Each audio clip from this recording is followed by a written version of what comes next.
Today we're going to show you how to clean out your air conditioning condensate drain hose line on your Toyota Prius. This also works for Toyota Corolla, Scion, XB models, and many Toyota models. They're pretty much the same. As you can see, we've got the little black guard on the top out, and we got our floor mat out. By the way, I do recommend these floor mats. These are WeatherTech, and we've owned these already since 2000. This Toyota Prius is a 2013 Prius. We've owned these since 2015, and we're in 2023. We're still using them, so we highly recommend them. I'll post a link in the description below so you can check it out.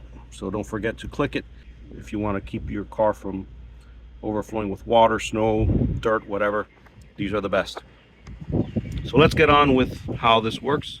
As you can see, we've got the little guard down there. It came off the side there. These are plastic.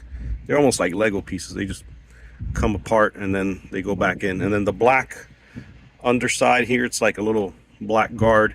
If you haven't seen our video on how to replace your own blower motor, the fan that goes right there for your air conditioning, that's the first thing you need to do. You need to take that out. So check that video out if you haven't done so already.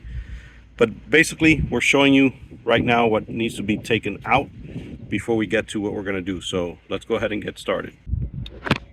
And to get this job done correctly, you will need a good shop vac. Make sure it's clean. Make sure it has good suction. This one is 5 horsepower.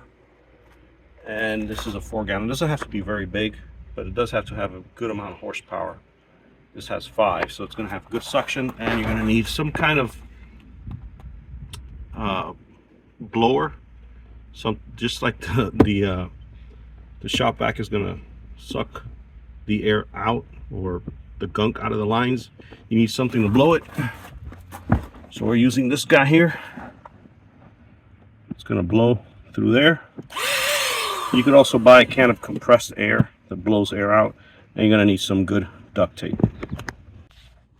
With all that we mentioned, what you need to do is get this carpet here, and you're going to pull it back.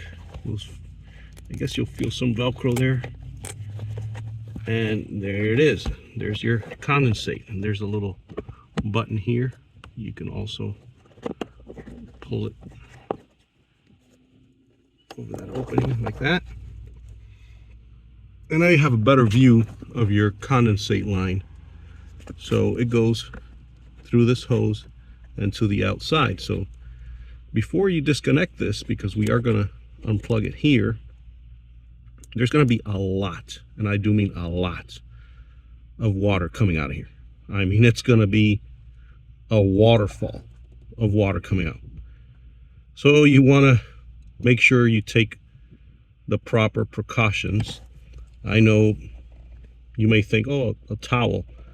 A towel would work, but you still might have water everywhere here. And if you leave water in a place for a long time, you're going to have mold. Now, this is dry here. This is dry. We caught this in time. But you don't want water around here. So instead of using a towel, what I'm going to use is the same hose for my shop vac. I'm going to connect it right here. So as soon as I unplug, I'm going to direct it into the hose, and the hose is going behind me out of the vehicle. Okay, so keep that in mind.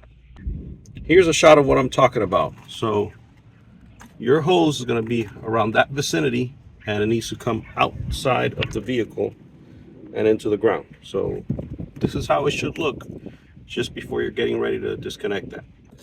Okay, so we're going to disconnect this hose here, and as soon as we disconnect, they're going to see water coming out all over the place, and I'm just going to drop it in here.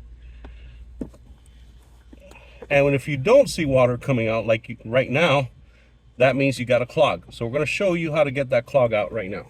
So this is another thing that I forgot to mention at the beginning that's good to have. But this is a zip tie, and this is about 18 inches. And what we're going to do is shove it inside that tube and see if there's anything blocking the water from coming out. And then water should start to come out almost immediately. If not, we're just going to hook up our vacuum to it and just try to suck up all the muck that's in there.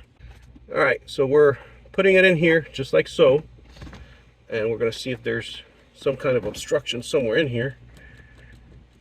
If not, and the water's coming out. So this is something you might want to try it on your own, and if you're not successful, then you want to hook up the hose like here and then turn on your vac.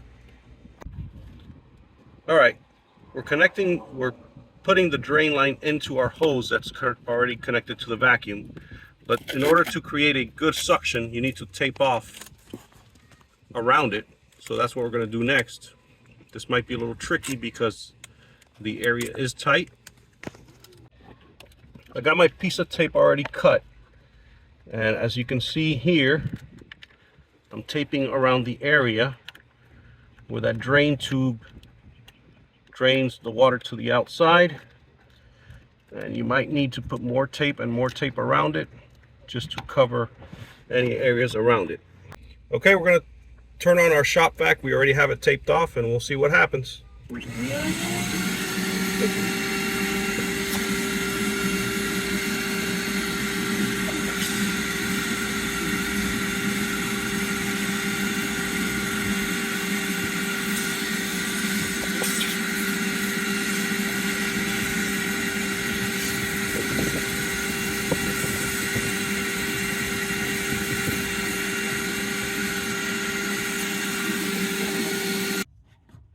Last but not least, what you want to do is the hose that's going to the bottom of the car, that's the one that's draining the water outside of your car.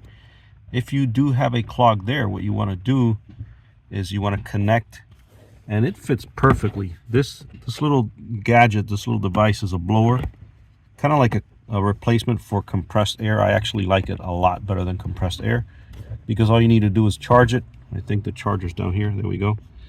And you have unlimited, endless supply of air. So then once you have it connected in there, I mean, it is snug.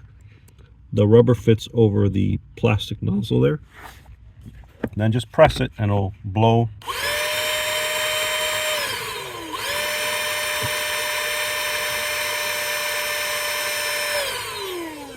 It'll flush out any water that's clogged in that line to the outside, just under your car.